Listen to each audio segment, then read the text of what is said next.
আসসালামু আলাইকুম। লেকচার 3 তে আপনাদের সবাইকে স্বাগতম। আশা করি সবাই ভালো আছেন এবং আমাদের সাথেই আছেন। সো এই ভিডিওতে আমরা আলোচনা করব পাইথনের ফার্স্ট প্রোগ্রাম নিয়ে এবং প্রিভিয়াস ২ টা ভিডিওতে আমরা অলরেডি কমপ্লিট করে ফেলেছি, যেখানে আমরা প্রোগ্রামিং এর বেসিক ধারণা নিয়েছি এবং আমরা আমাদের এনভায়রনমেন্ট সেটআপ করেছি পাইথন শেখার জন্য। সো আজকে আমাদের পাইথনের ফার্স্ট প্রোগ্রাম এবং আমরা প্রিন্ট ফাংশন সম্পর্কে জানবো এবং আমরা কমেন্ট সম্পর্কে জানবো এবং কমেন্ট কেন জরুরি সেটাও আমরা শিখবো আজকের এই ভিডিওতে। সো আমরা চলে যাচ্ছি আমাদের মেইন স্ক্রিনে। যদি আমি মেইন স্ক্রিনে আসি, সো আমি একটা ফোল্ডার ওপেন করছি। এই ফোল্ডারের ভিতরে আমি আরেকটা ফোল্ডার তৈরি করবো, যেটার নাম দেবো লেকচার 03 এবং এই কোডগুলো আপনাদের গিটহাবে দিয়ে দেওয়া হবে। আপনারা গিটহাব থেকে এই কোডগুলো দেখে নিতে পারবেন। ওকে, সো এবার আমি আমার লেকচার 3 ফোল্ডারের ভিতরে চলে আসছি। আপনারা যে কোনো ফোল্ডার ওপেন করবেন, ফোল্ডারের ভিতরে যাবেন। যাওয়ার পরে আপনারা যদি লেকচার 2 মনোযোগ সহকারে দেখে থাকেন এবং আমার কথাগুলো শুনে থাকেন, তাহলে আমি আপনাদেরকে বলছিলাম যে সেইখানে VS কোড ইনস্টল করার সময় যে সবগুলো টিকমার্ক আসে, টিকমার্কের যে অপশনটা আছে সেখানে সবগুলোকে টিকমার্ক করে দেওয়ার জন্য, যদি সেটা করে থাকেন তাহলে শিফটের সাথে মাউসে রাইট ক্লিক করলে এইখানে এই অপশনটা পাবেন যে ওপেন উইথ কোড। আর যদি সবগুলোকে টিকমার্ক না দিয়ে থাকেন তাহলে এই অপশনটা পাবেন না। সো আমরা ওপেন উইথ কোড দিলাম, তাহলে আমাদের ফোল্ডারটা VS কোডে খুলে গেছে। বাট আপনারা যদি এই অপশনটা না পান তাহলে কি করবেন? তাহলে আপসেট হওয়ার কিছু নাই। আমরা এটাকে ট্রাস্ট করে দেবো, ইয়েস আই এম ইন।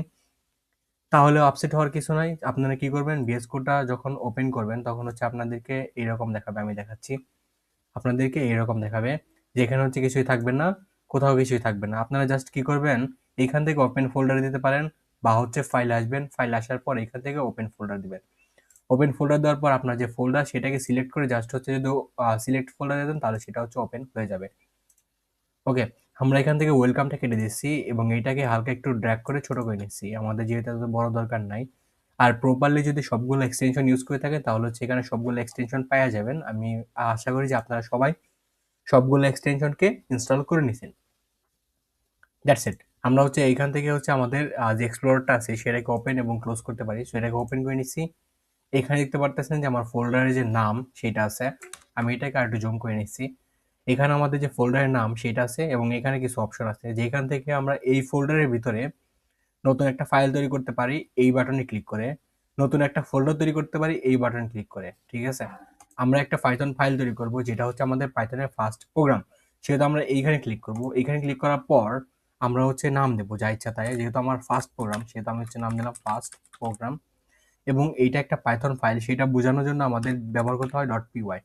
ঠিক আছে, .py আমাদের ব্যবহার করতে হয়। কেন ব্যবহার করতে হয় দেখেন, আমাদের কম্পিউটারকে বোঝাতে হয় যে এটা একটা পাইথন ফাইল। তার জন্য আমরা যেমন সি এর একটা ফাইল তৈরি করার জন্য আমরা এইভাবে লিখতাম index.c বা যে কোনো একটা নাম দিতাম অ্যানিনেম.c দেওয়া লাগতো এবং C++ এক্ষেত্রে আমরা দিতাম হলো .cpp। ঠিক আছে, তেমনিভাবে পাইথন ফাইলের জন্য আমাদের .py দিতে হয়, কারণ এটা একটা পাইথন ফাইল। ঠিক আছে, হ্যাঁ, আপনারা যদি HTML সম্পর্কে ধারণা রাখেন তাহলে আমাদের HTML যেমন দিতে হয় index.html। ঠিক আছে, এইসব জিনিস আমাদের একটু বোঝা দরকার, মানে অতটাও দরকার নেই, বাট জানা থাকলে হবে যথেষ্ট। ঠিক আছে, এবার আপনার কোনো কিছুই বুঝতে হবে না, জাস্ট আপনি আমার সাথে এই জিনিসটা টাইপ করেন প্রিন্ট। আপনারা জাস্ট এই জিনিসটা আমার সাথে টাইপ করে নিন এবং এইখানে আমরা হ্যালো করব নিজেকে। আমরা সব প্রোগ্রামিং ল্যাঙ্গুয়েজে ওয়ার্ল্ডকে হ্যালো বলে থাকি, বাট আমাদের ওয়ার্ল্ডকে হ্যালো বলার সময় শেষ। এবার আমাদের নিজেদেরকে হ্যালো বলতে হবে। তো আমরা হ্যালো লিখলাম। এইবার আপনি আপনার নামটা বা যা ইচ্ছা তাই লিখে ফেলাম। স্বাগত, আমি আমার নামটা লিখে ফেললাম। এবার সেভ দিলাম, কন্ট্রোল S। আপনারা সবসময় একটা প্রোগ্রাম লেখার পরে সেটাকে সেভ দিয়ে নেবেন। যেমন ধরেন আমি যদি এখানে সেভ না দিই তাহলে আমার এখানে এরকম গোল একটা সাদা সাদা চিহ্ন দেখাবে, বাট যখনই আমি এটাকে সেভ করব Ctrl+S একলগে চাপবো তখন এটা সেভ হয়ে যাবে। এই প্রোগ্রামটা সেভ হয়ে গেছে। এবার এটা রান করার জন্য প্রস্তুত। আমরা চলে যাব আমাদের এইখানে, মানে যে রাইট কর্নারে আসলে দেখতে পাবেন যে এরকম একটা প্লে আইকন।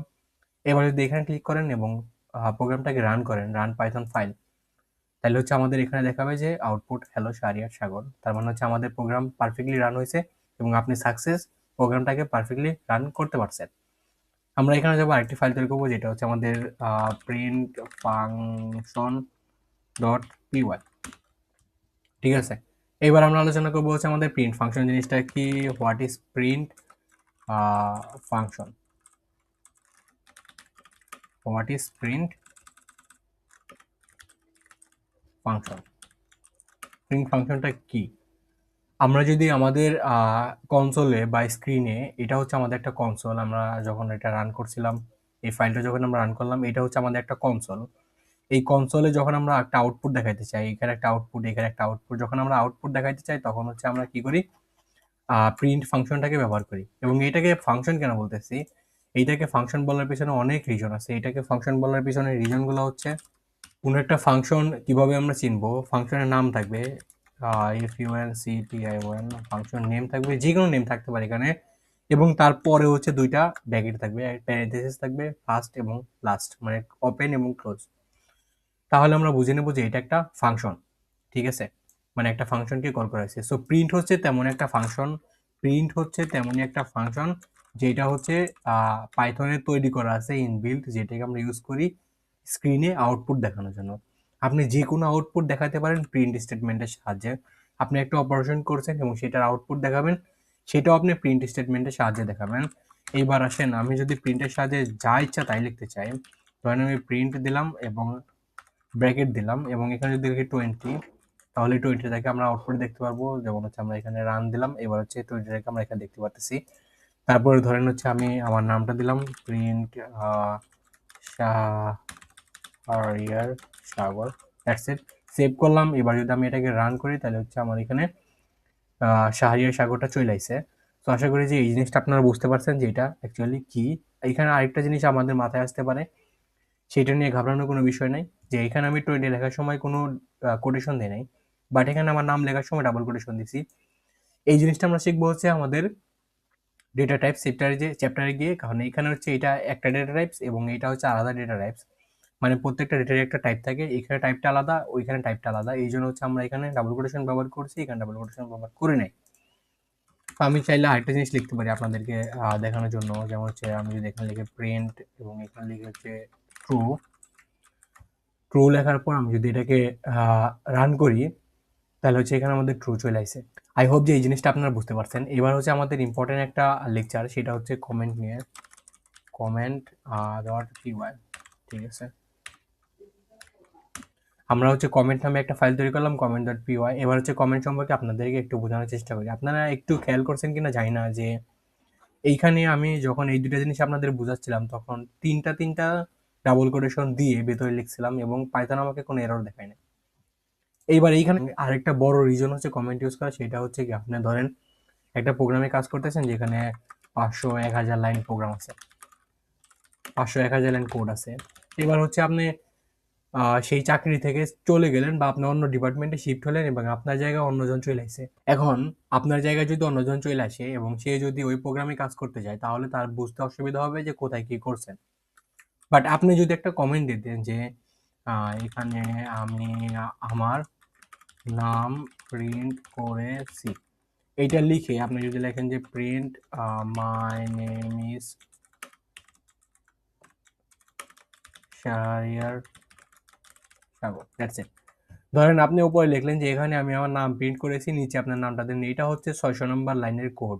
তখন আমি 600 নম্বর লাইনে গিয়ে এই কোডটা দেখলে বুঝতে পারবো যে আচ্ছা এখানে তো সে তার নাম প্রিন্ট করেছে। বাট এই কোডটা রান হবে না। কেন রান হবে না? কারণ এখানে এরর দেখাচ্ছে।